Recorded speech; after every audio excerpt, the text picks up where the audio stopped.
La première volonté de la direction technique nationale a été de permettre la mise en place d'un staff spécifique pour que cette discipline puisse se développer et surtout que nous puissions trouver rapidement le chemin de la performance. Bonjour, je m'appelle Céline Gerny, je suis cavalière de l'équipe de France paradressage depuis de nombreuses années.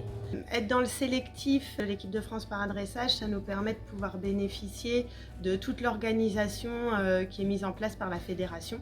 Depuis déjà plusieurs années, nous avons un entraîneur sélectionneur qui s'appelle Philippe Sellerier et qui, de façon vraiment très impliquée, accompagne les couples dans leur progression technique. Lorsqu'on s'entraîne à domicile, c'est plutôt le staff qui vient vers nous quand ils peuvent se déplacer. Donc je pense du coup à l'entraîneur national qui peut venir pour nous donner un coup de main sur des séances spécifiques d'entraînement. Nous avons également, depuis 2018, un consultant expert qui est un juge international de paradressage 5 étoiles et qui s'appelle Carlos Lopez. Carlos nous permet d'avoir beaucoup plus stratégiquement de solutions pour mieux présenter et pour pouvoir avoir sur les compétitions des résultats beaucoup plus en adéquation avec les attentes des juges internationaux. Côté chevaux, Emmanuel Druoton, qui est vétérinaire, donc équine, nous accompagne également.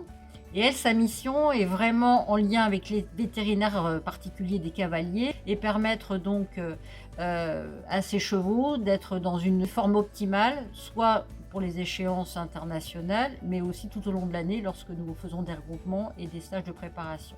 Le paradressage a aussi la particularité donc, de concerner des cavaliers en situation de handicap et c'est pourquoi nous avons aussi pensé accompagner les cavaliers avec une consultante expert en grooming, en soins des chevaux, qui donc peut aider les cavaliers à préparer les chevaux sur les échéances, mais aussi accompagner Emmanuel Drueton, la vétérinaire, sur un certain nombre d'actions pour que les chevaux soient dans le confort et le bien-être. Et plus récemment, nous avons senti le besoin de renforcer aussi le côté préparation mentale de nos cavaliers qui nous ont aussi sollicité pour que tout ce travail puisse être fait individuellement, mais aussi sur une cohésion. Sur les masterclass, récemment, on a pu bénéficier donc de la préparation mentale. Pour ma part, ce que je trouve très bénéfique, c'est le côté collectif.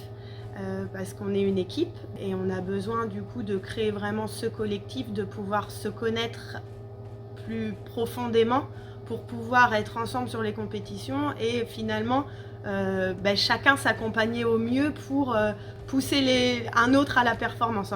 Et enfin, donc, j'ai le plaisir en tant que conseiller technique national chargé du paradressage d'avoir le bonheur et la responsabilité de coordonner l'ensemble de ce staff, de faire en sorte que les actions puissent être opportunes, pertinentes. Et sur les compétitions internationales, je joue le rôle de chef d'équipe qui est un petit peu le chef d'orchestre, de façon à ce que et les staffs et les cavaliers puissent performer avec le plus de confort possible. La stratégie que nous mettons en place avec le staff et avec la direction technique nationale pour essayer d'être le plus compétitif possible et d'avoir repensé un peu la façon de préparer les cavaliers pour les échéances internationales et très prochainement Tokyo, grâce à la réalisation de masterclass qui sont des stages de 3 jours et dont le 3e jour est consacré à une compétition jugée par un juge international de façon à permettre aux cavaliers d'être plus à l'aise dans le fait de dérouler et présenter leur prise de façon compétitive. Sur la masterclass de janvier, dans la continuité des autres masterclass, on sent une réelle progression sur l'ensemble des chevaux présents là aujourd'hui. Tout ça vers une orientation de compétition cette année qui va débuter en mars, avec a priori un international par mois, voire 2, de manière à préparer Tokyo. Tokyo, sachant que Tokyo est une étape vers 2024. L'idée, c'est vraiment fabriquer et solidifier une équipe